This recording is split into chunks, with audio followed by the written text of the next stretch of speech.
Hey guys, welcome to the channel Going Canadian. Obviously looking around on YouTube about certain things about the immigration process from the United Kingdom to Canada. A lot of people have done different bits, and you know what, maximum respect for them for sort of getting online and helping out. I feel a lot of things have been missed in the process. So I've kind of started this channel here. It's just sort of going to document my experience of moving from the United Kingdom to Canada, specifically to St. Catharines and the Niagara Falls area, and some of the things that I've had to do, obviously, along with my partner, and sort of what you can expect from the process. Hopefully, as well as we go along, you'll find the videos entertaining and hopefully keep coming back for more. So I'm just going to get this out of the way first of all. So just pop a like and a subscribe there, and then you can see when I'm uploading updates as things come along, as situations happen. And sometimes I'm just going to go on there just simply to maybe rant about something that's going on. Possibly one of the reasons why I am actually leaving the United Kingdom. God knows there are many. So, first of all, the process that I am going through is known as the spousal visa route. And I'm kind of quite lucky in the fact that I can go through that route because of my amazing partner, Carly, is a native of Canada and St. Catharines. So that kind of gives me a little bit of a leg up in the process. However, that doesn't mean that you're automatically accepted and you don't have to do any work. And I think we were kind of thrown a lot by the amount of work that actually has to go into this process. First of all, there is massive amount of paperwork that go into it. A lot of it is box ticking and repeating same details. So it's absolutely streamlined in that aspect. For me though, and this is going to be something else that I'm going to sort of be touching on with other videos as well. I am one of the ADHD tribe, so I put things off as much as they can possibly be put off. Probably to my partner's annoyance, and hell hath no fury examples. So obviously when dealing with this, there isn't just go online, click the form, and then you're done. There are things that you have to do as well. Now, one of the things, obviously, that I found difficult for myself is I've moved around a lot in my life, especially sort of over the past 10 years. And that's one of the things that I've noticed that a lot of people, they don't put on their videos as well when sort of discussing the process, is to emigrate from the United Kingdom to Canada, they need 10 years worth of address history. And it's not roughly where you think you might have been. They actually need concurrent addresses about where you were, what you were doing. They also require a work history from yourself as well. Is that the 5 years work history? I think so. Yeah, we think it's 5 years. It's what I'm remembering now. But there is also work history as well in there. So you've got address history and you've got work history. These are some of the things that have to go down pretty early on in the form. Obviously, you have to put down all your personal details as well in that address history. And if you have a passport as well, you need to include your passport number. Those of you who have a driving license, even if it is only a provisional driving license, it helps to give them the driving license number as well, because that obviously then links all the information back to you.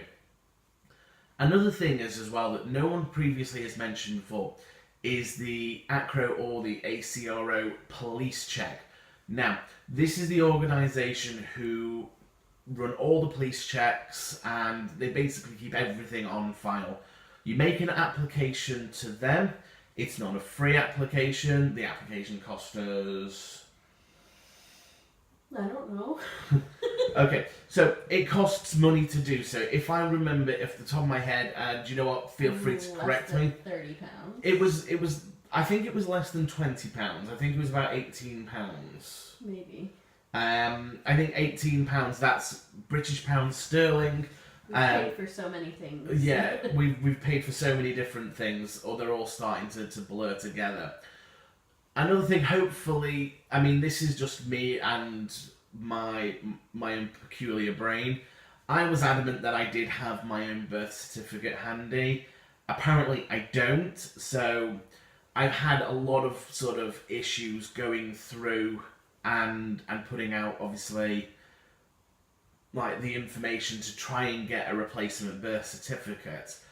I've been told a couple of occasions that I don't exist, and at one point they were so adamant that I didn't exist, I was kind of expecting to disappear into a puff of smoke any moment.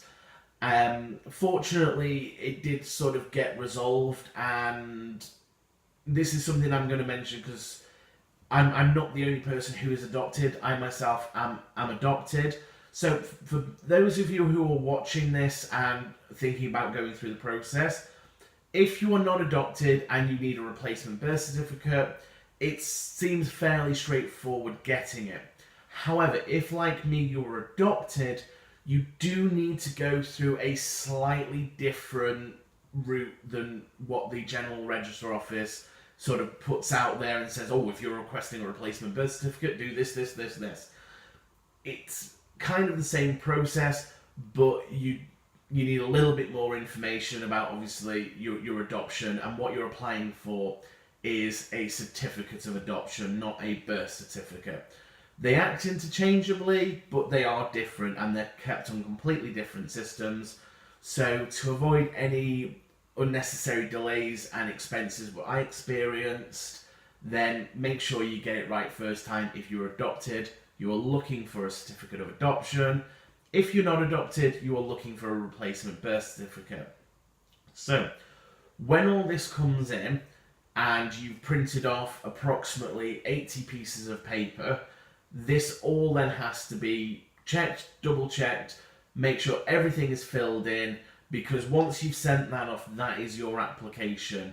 If it gets turned down, then you are still liable for the administration fee. So make sure that you are filling out the information, everything that is being asked for. If you're not sure of something, there are sections on the website that tell you what it is that they're looking for. So don't hazard a guess and risk getting something wrong, because you don't want to be spending the money on doing the application, then paying the administration fee for it to be rejected over a silly mistake. So please double and triple check everything off. Then you have the joy of sending it all off to Nova Scotia. And this process can take up to, I mean, some places will say it's up to 12 months. Obviously, people will say it will take shorter. Some people it will take longer for. It is a bureaucratic process, and just bear in mind that 12 months is only a guideline. So, guys, I hope you found this video informative. If there's any sort of questions that you have about the process, if it's something I've come across, pop a question in the comments. I do read, obviously, the comments. This is just a brand new channel, so I've got plenty of time to read the comments. So anyone who does comment, I will get back to you. Anyone who has anything to say different to what I've said, great, throw it down there. And obviously, it's something that I can look into, I can maybe amend. But guys, thank you very much for watching, and I hope you found this informative.